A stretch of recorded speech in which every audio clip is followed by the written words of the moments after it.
Hi, I'm Jack Canfield, and welcome to another segment of Talking About Success. I'm here with Val Orr, who is the author of an amazing book called Bar None, and it is a true life pioneer story about a defiant little ranch girl's refusal to give in, which takes her from the mountains of Colorado to the bench of the U.S. Supreme Court. Quite a trip. Val was raised on a cattle ranch that her great-grandfather homesteaded in 1883, and she grew up in that lineage.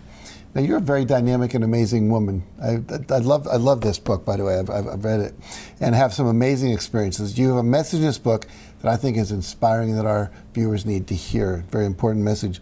So let's start with the title, Bar None. How did the book get this title? The book got the title. It's actually our family cattle brand that's been in our family for over 100 years. My dad inherited it. And when I got done writing the book, I wanted the title to reveal itself, and it did, because it means, of course, the cattle brand is bar none, but with the Supreme Court bar, and the bigger message in that is even barring no one from what they want to do in life. So it all tied together and used the cattle brand as a great title. I love it. So this book has a pivotal moment in the book, which has to do with your grandfather. And I know that you had to, at some point in the evolution of yourself, stand up to him. And it was kind of like, as I remember, kind of like David standing up to Goliath. And that also then evolves into standing up against the Supreme Court and the whole legal system in the United States. So talk about that moment with your grandfather. I was 16 years old, working in the hayfield, and my grandfather came to get me out of the hayfield and said that there were 3 guys there to see me. We drove back to the barn, and there were 3 guys. One I recognized was the first black American I'd ever seen in my life. He was a friend of mine that we'd become pen pals with. I couldn't see him because I had to get to work. I went back out to the hayfield, and my grandfather was seething in the pickup. I couldn't figure it out, and he forbid me in that moment to ever have any communication with him again, basically because he was a black man. And in that very moment, I got to thinking that, do I stand for this or do I shrink away from it? And I decided to take a very strong stand, boot to boot in the hayfield, against what I thought was a great injustice on how we treat individuals. So I told my grandfather, I will write to Gary. He is my friend. That was my Goliath at that moment. I didn't know years later I would end up standing up to an even bigger Goliath. So this book is a lot about taking stands, about being empowered, about not giving in to injustice, unfairness, letting people take away your freedoms. So you went from this ranch all the way to the halls of justice in Washington, D.C., where you took another stand. Talk about what that journey was about. Well, I was in a construction company, a small subcontractor. A lot of times we'd be low bid on the job, but we wouldn't get the work because we weren't considered a DBE, a disadvantaged business enterprise. And to be a DBE company, it had to be minority or woman-owned. I owned the majority of the stock in our company, but I refused to play that game because I felt it was fraudulent, for one. A lot of companies front their companies with women and minorities, and they're not down there running the company. But a bigger reason for that is I pulled from my upbringing, my pioneer heritage and my upbringing of 3 brothers and all hired men on the ranch, and there was no preferences given because I was a girl. They didn't put a pink saddle on my horse and say I didn't have to get off and shovel the manure.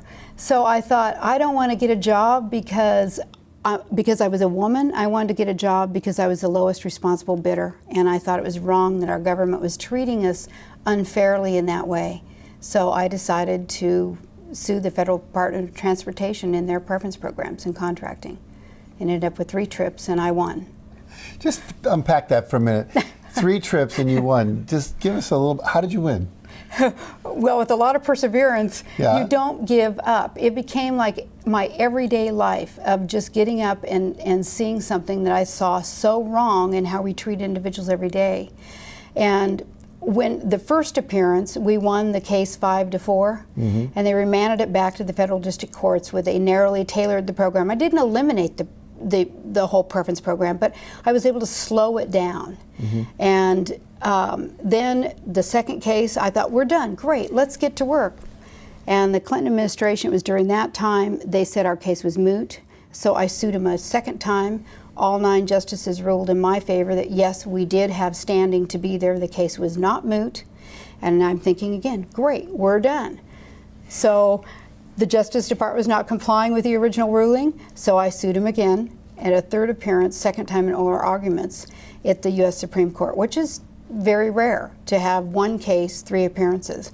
Wow. And it was a story for me of something I believe so deeply in my heart, of how we treat other individuals every day, that if it was good for how we should live our lives, it should be good for our government. Now you talk about the magic of freedom a lot.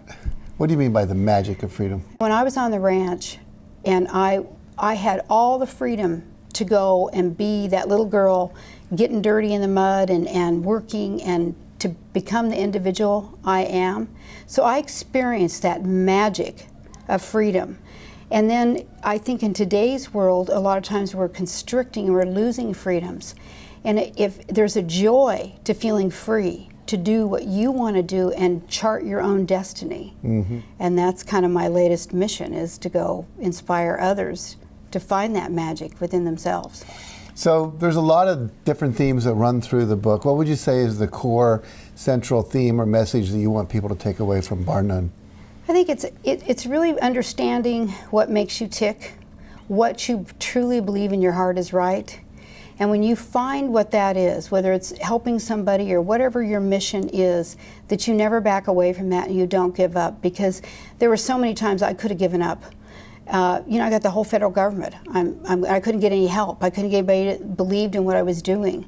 And I was determined that there was nothing that was going to stop me from at least getting all the way through to the end of this. So it's not giving up on what you truly believe in your heart and taking that stand, persevering through it all. Now this is a cute little picture of you, I take it, on the cover here, wearing cowboy boots. It is. Viewers can't see this, but you're sitting here wearing cowboy boots. Veteran rancher, from the top of your head down to your feet. I love it. Very good. Well, this is a fabulous book. I really recommend it. It's a wonderful story of standing up for yourself, of persevering, of not giving in, of taking a stand on the things that really matter, taking a moral stand on what's right. So not only will it inspire you, I think it'll empower you. So I want to encourage you to read Bar None, Valery Orr.